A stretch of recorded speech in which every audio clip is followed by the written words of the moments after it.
बिस्मिल्लाहिर्रहमानिर्रहीम। अस्सलाम वालेकुम नाज़रीन, आप यूट्यूब चैनल देख रहे हैं। मैं इमरान खान हूँ। हुकूमत जो है वो बहुत बुरी तरह घबराई हुई है और बौखलाहट भी है। और इसमें हुकूमत करेगी क्या? देखें, ये हुकूमत जब भी आई है गुज़िश्ता 2.5 सालों में, ये अवामी मैंडेट के ख़िलाफ़ आई है। जब इन्होंने रजीम चेंज ऑपरेशन किया था अप्रैल 2022 में, तो तब भी ये घबराए हुए थे। इन्होंने हुकूमत तो बना ली थी, लेकिन एहतजाज की सूरत में, किसी भी अवामी तहरीक की सूरत में ये डरे और घबराए हुए रहते हैं। और उस वक्त भी फैसला इसलिए नहीं हो पाया कि पाकिस्तान तहरीक इंसाफ को निज़ाम के अंदर से उम्मीद रहती थी कि अदालतें कोई इंसाफ दे देंगी या सिस्टम के अंदर कहीं कोई गुंजाइश निकल आएगी और अवामी ताकत से हम इक़्तिदार में आ जाएंगे।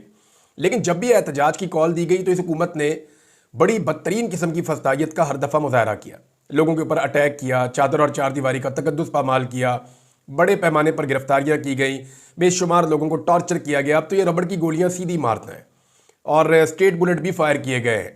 अभी कोयटा का वाकया आपके सामने, इससे पहले दीगर वाकयात आपके सामने हैं। लोगों को बहुत दफ़ा गोलियां लगी हैं।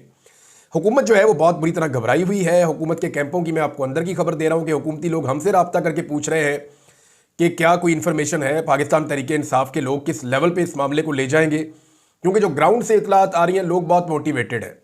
जो आम पाकिस्तानी है वो इसको एक मौके की तरह देख रहा है। पाकिस्तानियों को लगता है कि इस रजीम से जान छुड़ाने का शायद इसके बाद उनके पास मौका ना आए। ये मौका है, इस रजीम से जान छुड़ाई जा सकती है।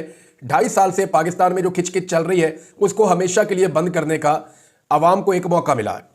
अब हुकूमत जो है उसकी घबराहट बिल्कुल जायज़ है। अब घबराहट में हुकूमत करेगी क्या? हुकूमत घबराहट में ऑपरेशन करती है। हुकूमत घबराहट में अपनी स्टेट पावर जो है उसको इस्तेमाल करती है, रियासती ताकत का अंधा इस्तेमाल करती है, और यही वो करेंगे। इसके इशारे हुकूमत ने दे दिए और एस्टेब्लिशमेंट का आशीर्वाद हुकूमत के साथ है, बल्कि वो तो प्लानिंग के अंदर साथ शामिल होते हैं। तो अब जो है वो क्रैकडाउन शुरू किया गया है। लाहौर से क्रैकडाउन की इतलात आ रही है, पंजाब के मुख्तलिफ इजलास से मजीद आ रही हैं। आज़ाद कश्मीर में भी क्रैकडाउन शुरू कर दिया गया है, जबकि गिरफ्तारियों और छापे पाकिस्तान तहरीक इंसाफ के कारकुनों पर हो रहे हैं, सवाए खैबर पख्तूनख्वा को छोड़कर। वहां उनकी हुकूमत है तो वहां पर उनके ऊपर क्रैकडाउन नहीं होता, लेकिन बाकी जगहों पर क्रैकडाउन हो रहा है। हुकूमत ताकत का पूरा इस्तेमाल करेगी, लेकिन एक हद से आगे नहीं जा पाएगी। क्योंकि मैं आपको एक चीज बताऊं, पाकिस्तान तहरीक इंसाफ ने जिस जगह पे पहुंचने का फैसला किया ना, जब जब उन्होंने अपना टारगेट सेट किया कि हम इस जगह पे पहुंचेंगे, पाकिस्तान तहरीक इंसाफ ने उस जगह पे पहुंच के दिखाया। मिसाल के तौर पे जब इमरान खान साहब ने कहा कि डी चौक आएंगे, और माजी में भी एक दफा कहा था कि आएंगे 2014 में, तो उस वक्त जो कुछ चौधरी निसार खान ने किया वो सबको याद है, लेकिन वो पहुंच गए थे। 2022 में जब उन्होंने कहा कि डी चौक में आएंगे, पूरी रियासती ताकत लगी थी, उन्होंने कहा था पहुंचेंगे, वो पहुंच गए थे। उसके बाद जब जब इमरान खान ने जहां जहां जलसे का कहा, वो वहां उन्होंने पहुंच कर दिखाया। अभी फाइनली जो पाकिस्तान तहरीक इंसाफ जब जलसे कर रही थी तो तमाम जलसों में रुकावटें थी, लेकिन तहरीक इंसाफ ने उस जगह पे जाके अपने कदम रख के वीडियो बना के इनके लोगों ने दिखाई कि हम यहां पे आ गए हैं। फाइनली डी चौक पे भी अभी अक्टूबर के अंदर पाकिस्तान तहरीक इंसाफ के लोग पहुंच गए थे, बहुत बड़ी तादाद में, लेकिन क़यादत के ना होने की वजह से सिचुएशन फिर किसी और तरफ चली गई। अब मामला यह है कि पाकिस्तान तहरीक इंसाफ इस मरतबा डी चौक कैसे पहुंचेगी, उसकी पूरी एक हिकमत अमली है। अभी हुकूमत के लिए भी हालात उतने आसान नहीं होंगे, लोग बहुत तंग आ गए हैं, और इस्लामाबाद के अंदर जो मुखालफत है वो बहुत बढ़ गई है। इस हुकूमत के खिलाफ इस्लामाबाद के अंदर जो मुखालफत है लोगों में, वो बहुत ज्यादा बढ़ गई है। अंदर से जो रिजेंटमेंट आ रही है, जो अंदर से मुजामत हो रही है इस्लामाबाद के अंदर से, वो इतनी सख्त है कि बाहर वाले लोगों को टैकल करें या अंदर वाले लोगों को टैकल करें। और अगर सिंध से और पंजाब से पुलिस को लेकर जाते हैं तो सिंध को और पंजाब को फिर कौन टैकल करेगा? अगर फौज को लेकर आते हैं तो फौज को तो सियासी मामले में लाना ही नहीं चाहिए, और वो पहले भी कुछ नहीं करती और वो आइंदा भी कुछ नहीं करेगी, और अगर कुछ करेगी तो उसका एक बहुत बड़ी कीमत होती है जो देनी पड़ती है, उस मुल्क को देनी पड़ती है। अब एक हद से आगे ये बढ़ नहीं पाएंगी, उसकी एक और बड़ी वजह भी है, आलमी प्रेशर बहुत बढ़ गया है। अमेरिका से, बरतानिया से, अक़वाम मुत्तहिदा से, यूरोपीय ममालिक से, पूरी दुनिया से, इवन गल्फ से, और हर जगह से इनके ऊपर यह प्रेशर आ रहा है कि आप पाकिस्तान में जो कुछ भी कर रहे हैं वो पाकिस्तान को सूट नहीं कर रहा। पाकिस्तान में जो पॉलिटिकल अनस्टेबिलिटी है उसकी वजह से पाकिस्तान की मईशत ठीक नहीं हो सकती, पाकिस्तान और गरीब और खराब होता चला जाएगा, और उसकी एग्जांपल्स मौजूद हैं। ये एक हद से आगे नहीं बढ़ पाएंगे। अगर अवाम अपनी ताकत के जरिए से इस्लामाबाद पहुंचकर बैठ गए तो फिर गेम इनके हाथ से निकल जाएगा। देखिए, पूरे मुल्क में फिर एक सियासी तहरीक चल पड़ेगी, और पाकिस्तान तहरीक इंसाफ के पास पूरा एक प्लान है, और उस सूरत में अपोजिशन को एंगेज भी किया जा सकता है। यानी जो अपोजिशन है, अब बीच में एक लिंक तो है ना फजलुर रहमान साहब का, कोई माने या ना माने, जमात इस्लामी है फजलुर रहमान साहब। हालांकि फजलुर रहमान साहब हमेशा एस्टेब्लिशमेंट के साथ खड़े होते हैं, हमेशा जाकर खड़े होते हैं वो हुकूमत के साथ, लेकिन क्योंकि पाकिस्तान तहरीक इंसाफ के कुछ लोग उनके साथ कंफर्टेबल हैं तो बातचीत करने में प्रॉब्लम आएगी नहीं। तो अल्टीमेटली जो हल है इन सारे मसाइल का वो अगले इलेक्शंस के अंदर है।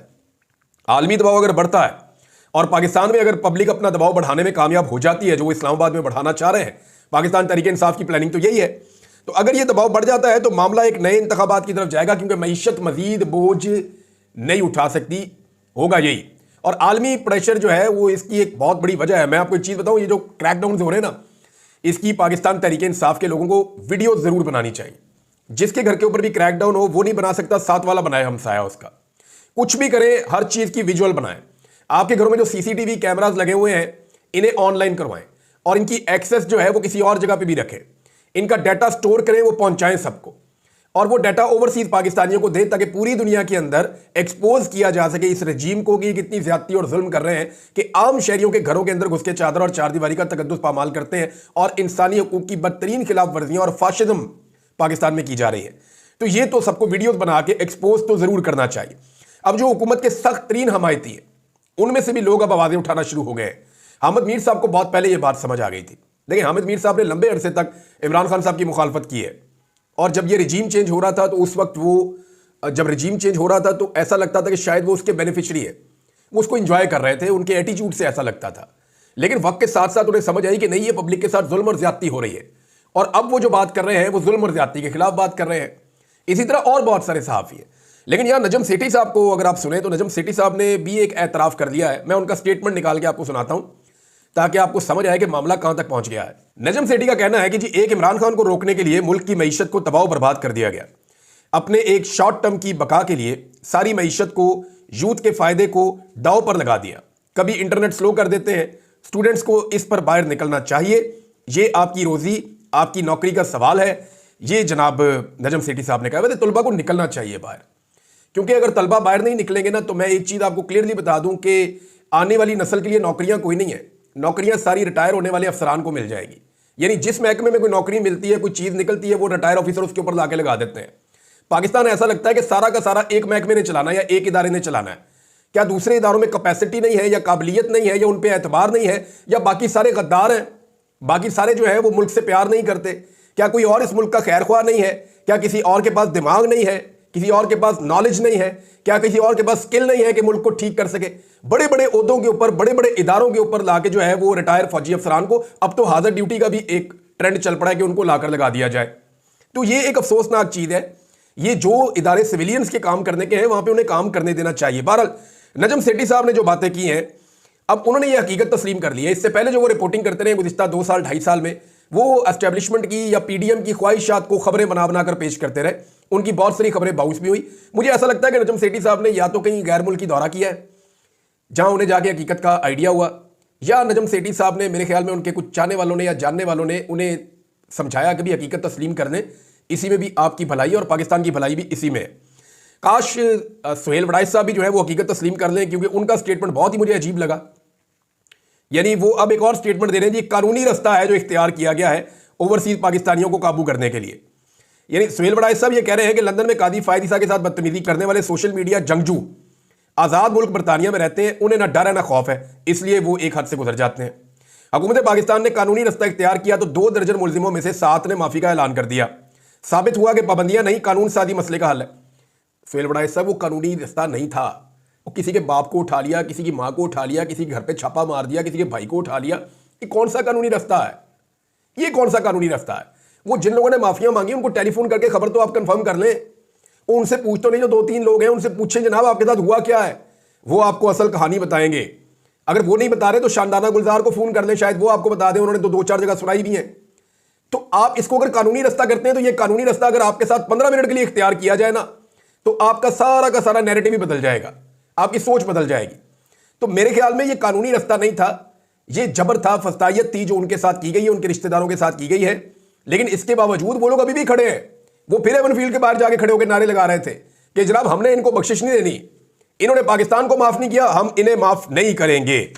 बहरहाल ये क्रैकडाउन नाज़रीन चल रहा है, जबकि दूसरी तरफ पाकिस्तान तहरीक इंसाफ भी तैयारियां कर रही है। तहरीक इंसाफ की जो तैयारी है वो ये है जी कि इस्लामाबाद में अब एक सिमत से दाखिल नहीं होना। नॉर्मली होता यह था कि इस्लामाबाद में दाखिल होने के लिए तहरीक इंसाफ एक ही रास्ता इख्तियार करती थी और सारे कंटेनर, सारी रुकावटें, सारा मामला उसी रास्ते पे खड़ा कर दिया जाता था। और वो एक रास्ता ब्लॉक कर दिया जाता था, पीछे 50,000 1 लाख जितना आदमी आ रहा है वो सारा उधर ही ब्लॉक है। अब क्योंकि वहां एक लंबी लड़ाई लगती थी तो वहां से लोग कुछ डिस्पर्स भी हो जाते थे। अब पाकिस्तान तहरीक इंसाफ ने डिफरेंट हिकमत अमली अपनाई है। खैबर पख्तूनख्वा से और पंजाब से इस्लामाबाद में बहुत सारे रास्ते आते हैं। मारगला साइड से आते हैं, मरी साइड से आते हैं, पिंडी साइड से आते हैं, मोटरवे साइड से आते हैं। बहुत सारे रास्ते हैं जो इस्लामाबाद के अंदर एंटर होते हैं। अब पाकिस्तान तहरीक इंसाफ ने यह फैसला किया है कि हर रास्ते से काफिले आएंगे, बड़ी तादाद में आएंगे और वो इस्लामाबाद में एंटर होंगे। अब अगर एक जगह पे लगाया जाता था 2000 पुलिस वालों को, तो इन 2000 पुलिस वालों को फिर 10 जगह पे लगाना पड़ेगा, यानी हर जगह पे पुलिस की स्ट्रेंथ कम होगी, बहुत ज्यादा ताकत चाहिए होगी, बहुत ज्यादा जोर लगाना पड़ेगा। अगर एक जगह से लोग दाखिल होंगे तो दूसरा रास्ता ऑटोमेटिकली खुल जाएगा या लोग उस रास्ते को ज्यादा अडॉप्ट कर लेंगे। तो इस्लामाबाद में दाखिले का प्लान तो पाकिस्तान तहरीक इंसाफ का रिपोर्ट हुआ है, कुछ मीडिया के ऊपर भी हो गया, इसलिए मैंने आपको बता दिया कि एक्चुअली ये क्या करने जा रहे हैं।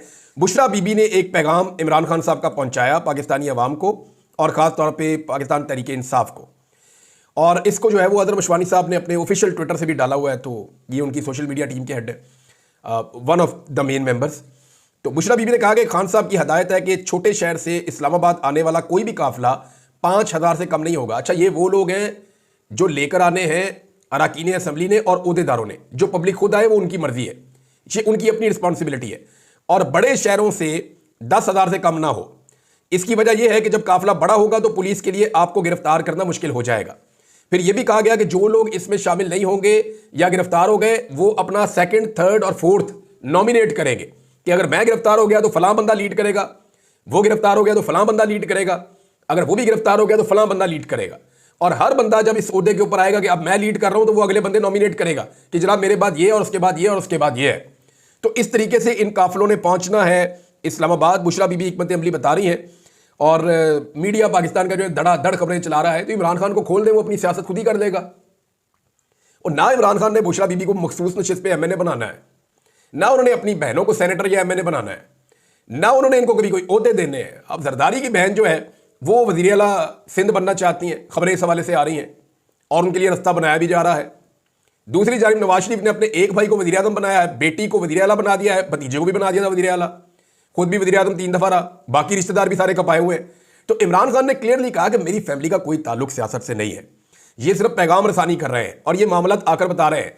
और हर बीवी को पूरा हक है कि वो अपने खावन की आज़ादी के लिए तहरीक चलाए। तो बुशरा बीबी अगर ये तहरीक चलाती हैं तो इट्स गुड, उन्हें ये तहरीक चलानी चाहिए। क्योंकि आपको याद है कुलसूम नवाज का कोई ताल्लुक नहीं था नवाज शरीफ की सियासत से, वो अपने आप को हमेशा उन्होंने गैर सियासी रखा। लेकिन जब नवाज शरीफ साहब के ऊपर बहुत बुरा वक्त आया तो कुलसूम नवाज शरीफ ने निकल के उस वक्त तहरीक चलाई थी, क्योंकि नवाज शरीफ साहब अंदर थे, वो बाहर थी, पार्टी की क़यादत बिखरी हुई थी, तो उन्होंने निकल के तहरीक चला दी थी। अब फजलुर रहमान साहब के हवाले से मैंने आपको एक बात बताई थी, तो फजलुर रहमान साहब की अगर आप स्टेटमेंट देखें तो आपको आइडिया हो जाएगा। उन्होंने कहा जी अवाम कर्ब से गुजर रही है और खैबर पख्तूनख्वा हुकूमत की सारी तवज्जो सियासत पर है।